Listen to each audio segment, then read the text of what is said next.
été difficile, on est passé par toutes les émotions. Et aujourd'hui, plus que n'importe quel jour, je me rends compte que quand on est du côté de la vérité, on triomphe toujours.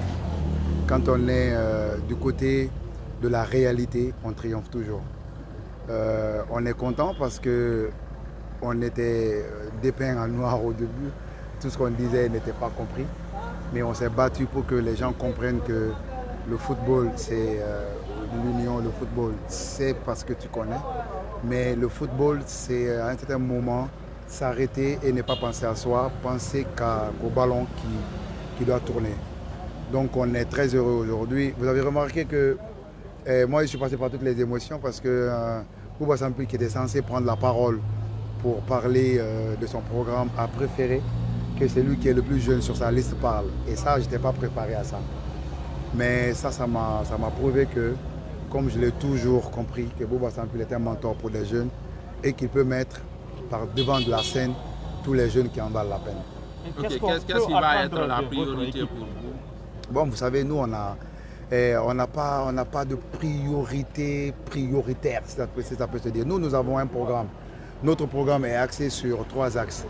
Le premier axe, c'est la gouvernance. Nous pensons qu'aujourd'hui, il faut améliorer la gouvernance du football guinéen. Et il y a normalement 3 points sur lesquels nous allons nous accentuer. Mais le point qui, moi, me sied le plus, c'est quand on dit qu'on va faire une administration qui va être axée sur le résultat. Dorénavant, on ne viendra pas à la fédération ou dans le football pour venir le matin et repartir le soir et ne rien faire.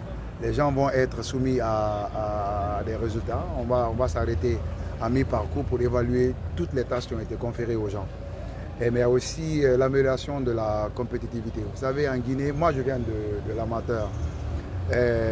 En National 1 et 2, ça peut faire 3, 4, 5 ans que les gens ne jouent pas.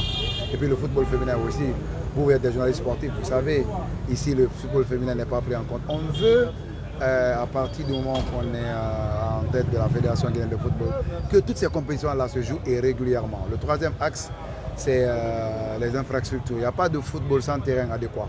Il n'y a pas de football sans structure adéquate, sans infrastructure adéquate. On va aux côtés du gouvernement travailler pour que les coins, surtout les régions, aient des terrains adéquats où les enfants peuvent jouer. Donc, je vous ai dit tantôt que chaque axe a un minimum 8 éléments, mais je vous ai dit c'est 3 là. Mais retenez qu'on est axé sur la gouvernance, sur la compétitivité, mais aussi sur l'amélioration des infrastructures. Ok, quel message vous avez aujourd'hui à l'endroit des acteurs du quotidien et surtout les candidats?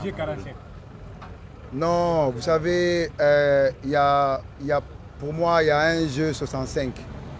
Tu vois, il y a un jeu 65. Tout le monde, ça c'était des propos de campagne ou d'appartenance. Nous, en tant que, je ne peux pas être aujourd'hui membre de la Fédération guinéenne de football et m'attaquer à tel ou tel. Non. Nous voulons rassembler tout le monde. Il y a des compétences là-bas. Il y a des gens là-bas qui ont géré le football. On sait qu'ils sont bons. On ira vers eux. On leur dira à chacun dans la compétence qui lui sied, on lui dira de venir aider le football guinéen. On n'est pas là pour contre qui que ce soit. On est là pour le football guinéen. Et pour ça, on ira vers tout le monde. Merci beaucoup. Merci beaucoup.